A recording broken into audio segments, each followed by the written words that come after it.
മഹാലക്ഷ്മി സീരിയലിൻ്റെ പുതിയൊരു എപ്പിസോഡിലോട്ട് എല്ലാവർക്കും സ്വാഗതം. അങ്ങനെ ICUലോട്ട് കണ്ണനാണെങ്കിൽ മഹിയെ കാണാനായിട്ട് എത്തുന്നുണ്ട്. എന്നിട്ട് മഹിയോടായിട്ട് തനിക്ക് എങ്ങനെയുണ്ടെന്നെല്ലാം തിരക്കുന്നുണ്ട്. അതേസമയം കണ്ണൻ പറയുന്നുണ്ട്, ഞാൻ ദിവ്യയായ അമ്മയെ കണ്ടിരുന്നു അമ്പലത്തിൽ പോയപ്പോൾ. പക്ഷേ അമ്മ യാതൊരു പ്രതീക്ഷയും ഇല്ലാതെയാണ് സംസാരിച്ചത്. അതുകൂടെ കേട്ടപ്പോഴേക്കും ഞാൻ ആകെ അസ്വസ്ഥനായിരുന്നു എന്നെല്ലാം പറയുമ്പോൾ മഹി പറയുന്നുണ്ട്, ഇപ്പോൾ നിന്നും എനിക്ക് ഒരു കുഴപ്പവുമില്ല കണ്ണേട്ട, എൻ്റെ ഹെൽത്തൊക്കെ ഓക്കെ ആണെന്നെല്ലാം പറയുന്നു. പിന്നീട് മഹി കുഞ്ഞിനെ നോക്കിയിട്ട് പറയുന്നുണ്ട്, അച്ഛൻ്റെ അതേ നാളിൽ തന്നെയാണ് നമ്മുടെ മോളും പിറന്നിരിക്കുന്നത്. അതുകൊണ്ട് അച്ഛൻ്റെ അതേ സ്വഭാവം തന്നെയായിരിക്കും എൻ്റെ മോൾക്കും എന്നെല്ലാം പറയുമ്പോഴേക്കും കണ്ണനാണെങ്കിൽ ആകെ സന്തോഷിക്കുന്നു. കുഞ്ഞിൻ്റെ കഴുത്തിലൊരു കറുത്ത മറുകണ്ടെന്നെല്ലാം കണ്ണൻ പറയുന്നത് കേട്ട് മഹി പറയുന്നുണ്ട്, അത് അന്ന് വിഷം വയറ്റിൽ ചെന്നതിന് ശേഷം ഉണ്ടായ മറുകാണ് കുഞ്ഞിനെ, അത് ഇനി വളരുമെന്നാണ് ഡോക്ടർ പറഞ്ഞിരിക്കുന്നതെന്നെല്ലാം മഹി പറയുന്നു. ഞാൻ പുറത്തുണ്ടാവും മഹി, ലേഖയും മഞ്ജുവും എല്ലാം പുറത്തു തന്നെയുണ്ട്, ലേഖയെ ഞാൻ ഇടയ്ക്ക് ഇങ്ങോട്ട് വിടാമെന്നെല്ലാം പറഞ്ഞുകൊണ്ട് കണ്ണൻ മഹിയോട് യാത്ര പറഞ്ഞുകൊണ്ട് അവിടെ നിന്ന് പോകുകയാണ്.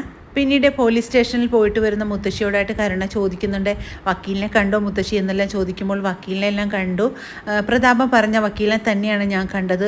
കണ്ണനും അനന്തവും തന്നെയായിരിക്കും കോടതിയിൽ വരുന്നതെന്നും അതുകൊണ്ട് അവർക്ക് രണ്ടുപേർക്കും പ്രാക്ടീസ് കുറവായതുകൊണ്ട് ചിലപ്പോൾ ജാമ്യം കിട്ടിയേക്കാൻ സാധ്യതയുണ്ടെന്നെല്ലാം വക്കീൽ പറഞ്ഞതായിട്ട് മുത്തശ്ശി പറയുന്നു കരുണയോട്.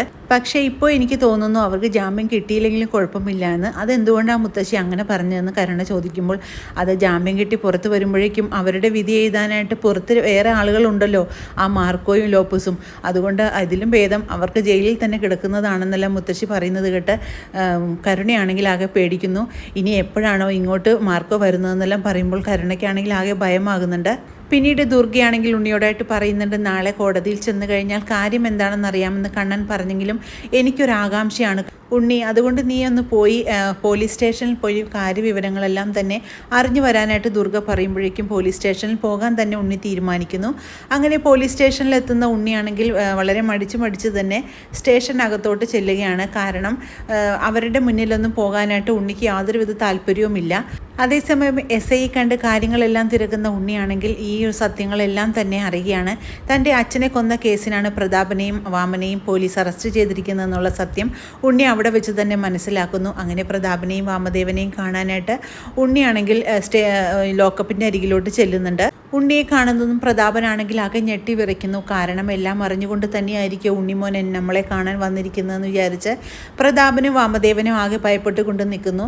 അങ്ങനെ അവരോടായിട്ട് ഉണ്ണി പറയുന്നുണ്ട്, ഞാനൊരു വിവരവും അറിയാതെയാണ് ഇങ്ങോട്ട് വന്നത്. SIയിൽ നിന്നാണ് നിങ്ങൾ എന്ത് കുറ്റത്തിനാണ് ഇതിനകത്ത് കിടക്കുന്നതെന്നുള്ള സത്യം അറിഞ്ഞത്. നിങ്ങൾക്ക് വധശിക്ഷ തന്നെ ഞാൻ വാങ്ങിത്തരുമെന്നെല്ലാം ഉണ്ണി പറയുന്നത് കേട്ട് ആകെ ഞെട്ടി വിറയ്ക്കുകയാണ് നമ്മുടെ പ്രതാപനും വാമനും. പിന്നീട് കണ്ണൻ മഞ്ജുവിനോടായിട്ട് കാര്യങ്ങളെല്ലാം തന്നെ പറയാൻ തീരുമാനിക്കുന്നു. എന്നിട്ട് മഞ്ജുവിനോട് പറയുന്നുണ്ട്, നീ ഏതു നേരവും ചോദിക്കില്ലേ എന്തുകൊണ്ടാണ് എന്ന് ചോദിക്കാറില്ലേ, അതിന് തക്കതായ ഒരു കാരണമുള്ളത് കൊണ്ടാണ് മോളെ അവരെ പോലീസ് പിടിച്ചിരിക്കുന്നതെന്ന് പറയുന്നു. നമ്മുടെ അച്ഛൻ്റെ മരണം ഒരു ആക്സിഡൻ്റ് അല്ലായിരുന്നു, അതൊരു കൊലപാതകമാണെന്നും അത് ചെയ്തിരിക്കുന്നത് പ്രതാപനാണെന്നും എല്ലാം ഉള്ള സത്യം പറയുന്നത് കേട്ട് ആകെ ഞെട്ടി വിറയ്ക്കുകയാണ് മഞ്ജു. എന്നിട്ട് പറയുന്നുണ്ട്, വാമദേവനാണ് നമ്മുടെ അച്ഛനെ കൊല്ലാനായിട്ട് കൊട്ടേഷൻ കൊടുത്തതെന്നെല്ലാം അറിയുമ്പോൾ മഞ്ജുവിനാണെങ്കിൽ ആകെ സമനില തെറ്റിപ്പോവുകയാണ്. എന്തിനാണ് അവരിങ്ങനെ ചെയ്തതെന്നെല്ലാം മഞ്ജു ചോദിക്കുന്ന സമയത്ത് കണ്ണൻ പറയുന്നുണ്ട്, എല്ലാവർക്കും പൈസയാണല്ലോ മുഖ്യം, ആ പൈസയ്ക്ക് വേണ്ടി മാത്രമാണ് നമ്മുടെ അച്ഛനെ അവരില്ലാതാക്കിയതെന്നുള്ള സത്യം മഞ്ജുവിനോടായിട്ട് പറയുമ്പോൾ ഇത് കേൾക്കുന്ന മഞ്ജുവിനാണെങ്കിൽ ആകെ വല്ലാത്ത ഒരു സങ്കടം തന്നെ ആകുകയാണ്. ഈ ഒരു സത്യം ഉണ്ണിക്കും അമ്മയ്ക്കും നിനക്കും മാത്രമേ അറിയാത്തതായിട്ടുണ്ടായിരുന്നുള്ളൂ, സാഗറിന് പോലും ഈ സത്യം അറിയായിരുന്നുവെന്നും അത് നിന്നോട് അവൻ മറച്ചു വെച്ചിരുന്നതാണ് ഞങ്ങൾ പറഞ്ഞതുകൊണ്ട്. ഈ സംഭവം നടക്കുമ്പോഴേക്കും മഹിയാണെങ്കിൽ 5 വയസ്സായ ഒരു കുട്ടിയായിരുന്നു.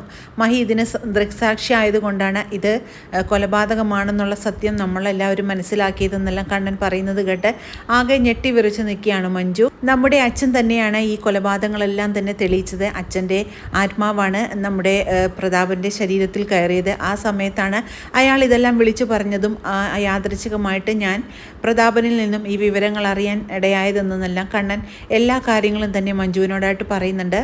ഇനി ഒരിക്കലും അവർ രണ്ടുപേരും പുറംലോകം കാണാത്ത തരത്തിൽ അവരെ പൂട്ടുക തന്നെ ചെയ്യണമെന്ന് കണ്ണൻ പറയുന്നത് കേട്ട് മഞ്ജു പറയുന്നുണ്ട്, അത് തന്നെയാണ് കണ്ണേട്ട ചെയ്യേണ്ടത്, ഇനി ഒരിക്കലും അവർ വെളിച്ചത്ത് വരരുതെന്നെല്ലാം പറയുന്നുണ്ട്.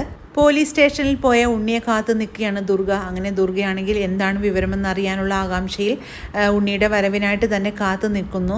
ഉണ്ണിയുടെ വരവോടുകൂടി തന്നെയാണ് തൻ്റെ ആങ്ങളെയും കരുണയുടെ അച്ഛനും കൂടിയാണ് തൻ്റെ ഭർത്താവിനെ ഇല്ലാതാക്കിയതെന്നുള്ള സത്യം ദുർഗയാണെങ്കിൽ അറിയുന്ന നിമിഷമാണ് വരുന്നത്. ഈ റിവ്യൂ ഇഷ്ടമാകുകയാണെങ്കിൽ ലൈക്കും ഷെയറും സബ്സ്ക്രൈബ് ചെയ്ത് സപ്പോർട്ട് ചെയ്യണേ. പുതിയൊരു എപ്പിസോഡിനായിട്ട് നമുക്ക് കാത്തിരിക്കാം.